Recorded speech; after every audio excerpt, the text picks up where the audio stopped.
another way. It's just a banking in another way. It's like the way we have, it was when banking started, it's banks. Then we get some kind of classification: retail banking, consumer banking, investment banking, venture capitalist banking, and so on. It's like the same thing as Islamic banking, banking in another way.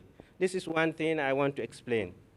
The second thing is that for Sharia advisory, yeah, I want to say something because you say Sharia compliance. I have to say, what is the Sharia compliance? The Sharia compliance officer, as far as Islamic bank is concerned, he has to be there. You cannot operate an Islamic bank without the Sharia compliance officer, plus the Sharia board members. Sharia compliance officer means the Sharia board, they are there issuing the resolutions for the business.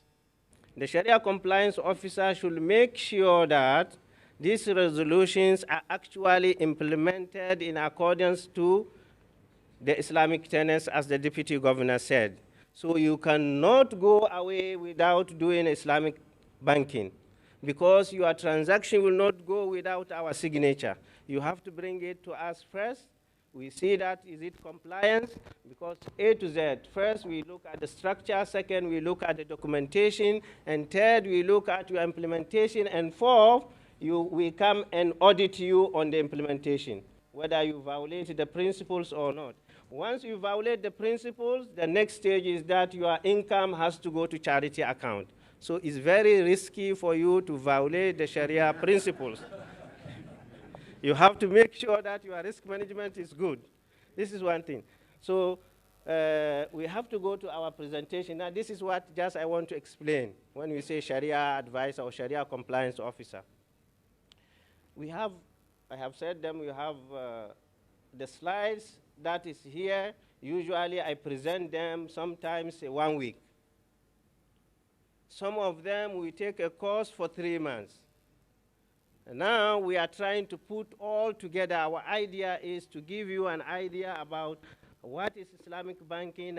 Especially, I will concentrate on the supervision and regulation, because this is important for you to establish an Islamic bank.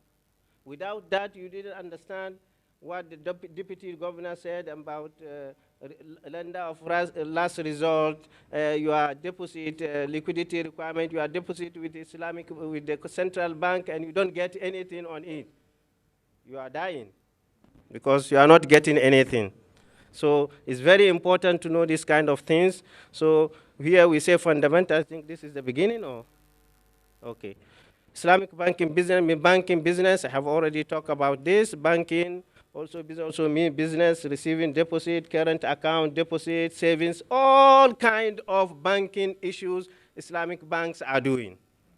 But in another way, they are taking deposit, they are making currency exchange, they are remittances, they are taking deposits, they are savings, current accounts, and everything that you think a bank is doing, except certain things an Islamic bank will be doing.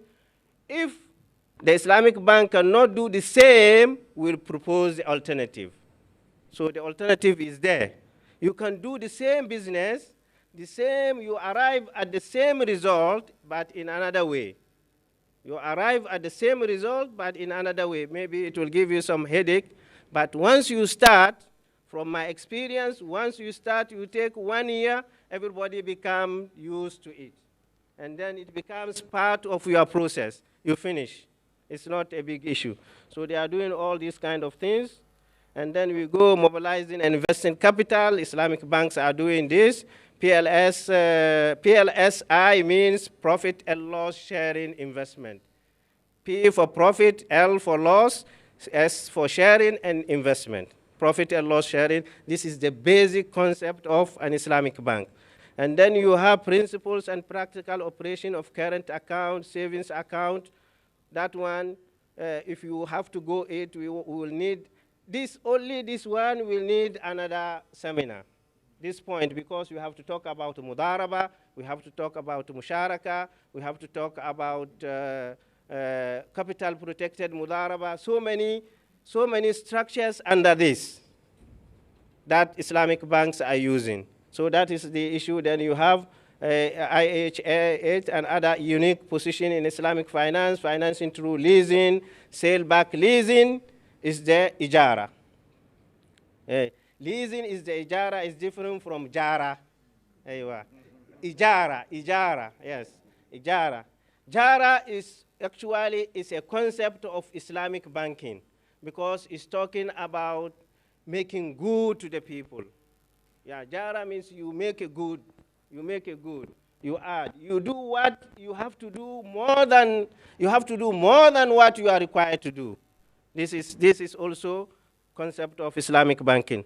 And then we have provisions of profit and loss sharing with investment account. I have already discussed this. Principle of Islamic financial system, fairness. These are things that I'm just trying to highlight them, but it needs course. We have to arrange for other courses to talk about it. I'm just giving you that these kind of things are there.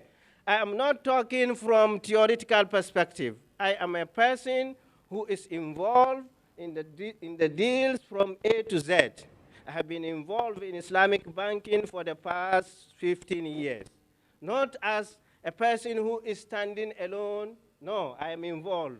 Everybody in the banks knows me, but I don't know them. Because everybody has to come to me, A to Z. So this is the thing that is practice. We are talking about practice. It's in place. People are doing business in it, and it's working. It's not that we cannot do it. We can do it, and it's going along. So activity prohibited are not financed, as the governor is already. Some of the issues the governor has already discussed them, so I will not spend time.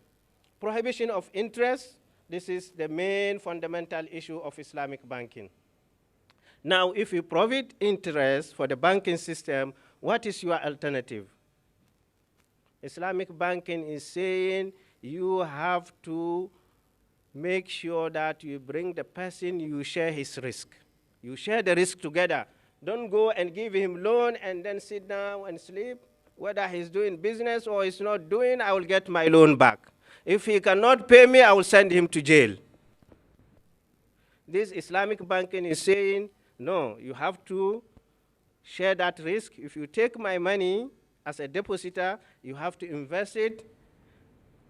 If you are not able to make money on my money, then you are not getting anything. You lose. You will not jail me, you will not get anything, and both of us are losing. So this is putting the pressure on the Islamic bank to do business. They're putting the pressure on it. Prohibition of interest is like a zero-sum game. Islam is saying, no, you have to do business in order for you to gain, because if I give you $100 as a loan, I'm not putting any effort because I will get 150. I'll just go and sleep. Islamic bank, that is why the interest is prohibited, together with another issues. If you are looking at it from the banking perspective, this is the reason. Then you have risk sharing. It's part of the, that is why Islamic banks are like venture capitalist banking. They look into the venture. So you have to study, you have to make sure you get the people's money, and you said, okay, if I make losses, I am going to also bear the losses. We are going to share the losses. This is the main concept. Speculative behavior prohibited. You cannot. You have to deal with something that exists. If you said, I want to buy shares, I want to sell shares, you have to sell shares of a company that exists. You cannot go into the market and you are just doing short selling. You just buy shares in the air, and then you keep on selling them. You keep on selling them. By the end of the day, everybody collapses and the system is collapsing. So Islam is saying, no, you have to buy something, or Islamic banking is saying you have to buy something that exists. For example, if I finance a house on ijara basis, I'm cushioning myself. Whatever happens, I will not lose 100% because I have the asset there. I can sell the asset and get part of my money. In the conventional system, once it's a loan, if the trader collapses, you cannot get your money. You have that unless you go through the collateral and take all his house and his children go out and go to sleep on the streets. So Islamic banking is saying you have to have asset that you can sell. You cannot sell things in a speculative manner. Sanctity of contracts. Contracts should be followed, should be implemented, should be signed, should be obeyed, and other things. Sharia approved activities. I think the Deputy Governor has already shed light on this, so we will go. Prohibition against payment is a fixed or predetermined rate of interest. Requirement to operate through Islamic modes of financing, which these are so many modes of financing. One of it is the murabaha, which nobody has talked about it. Murabaha is there, which is almost like is debt financing. And then we have ijara. Ijara is a lease. In English, it's leasing, a leasing contract. Ijara is classified into three itself in terms of product. So it depends on your structure that you want to use. It will tell you which kind of ijara you have to apply. We have ijara, and then we have forward ijara, and you have operating ijara. We have finance ijara and operating ijara and forward ijara. Each one has the role to play. This is ijara. Then we have the partnership. Once we have the partnership, which we call musharaka. These are the requirements of modes of financing. So many of the modes of investment deposit, which is the savings account, fixed deposit, 1 month, 3 months, 6 months, 1 year, 2 years, all these kind of deposits, they are there, and we use it in the wakala. Demand deposit, the same thing, we use it in Islamic banking. Competitive pricing, excellent service, innovating offering. Sometimes people used to say that Islamic finance is very expensive.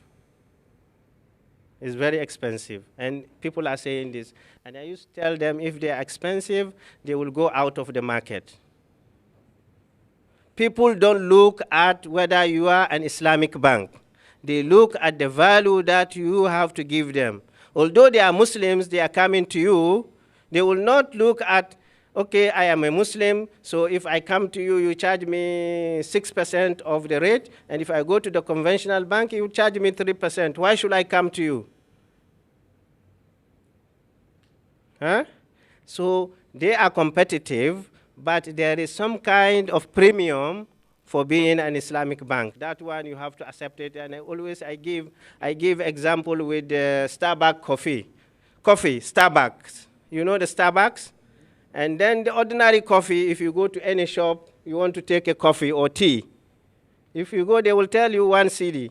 If you go to Starbucks, they will tell you 5 CDs or 10 CDs. But they are the same coffee. What is the difference? Because these people, they have added some value, either their name, the quality of their coffee, and so on. So that quality has to get some kind of a premium. An Islamic bank, the process involved is more than the process involved in the conventional bank, so that process has to get a little bit value. But they are not that, the pricing is not that high to the extent that you will say, oh, Islamic conventional banks are better than them. And usually almost the same pricing in the market from my experience.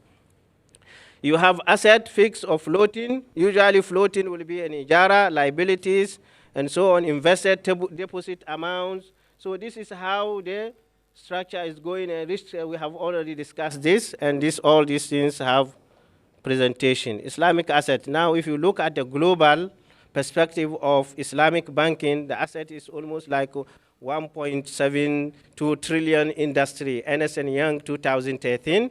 You have 2.3 trillion by 2014. This is KFH. KFH is one of the leading Islamic banks in the world. They are based in Kuwait. I worked with KFH for almost 4 years as a Sharia advisor in KFH. So these are the most developed in Malaysia and GCC. Malaysia, okay, also. I have not talked about my education in Malaysia. I took my master's and PhD in Malaysia, in Islamic banking and finance. So I know the market of Malaysia also. GCC, UAE banks hold asset worth around 65 billion or 66 billion almost. Bahrain asset total about 26 billion, equivalent to 16 and 11% respect of global Islamic banking asset in this area only. So the thing Islamic market growth is growing very fast. The market growth and other things is growing, especially after the crisis.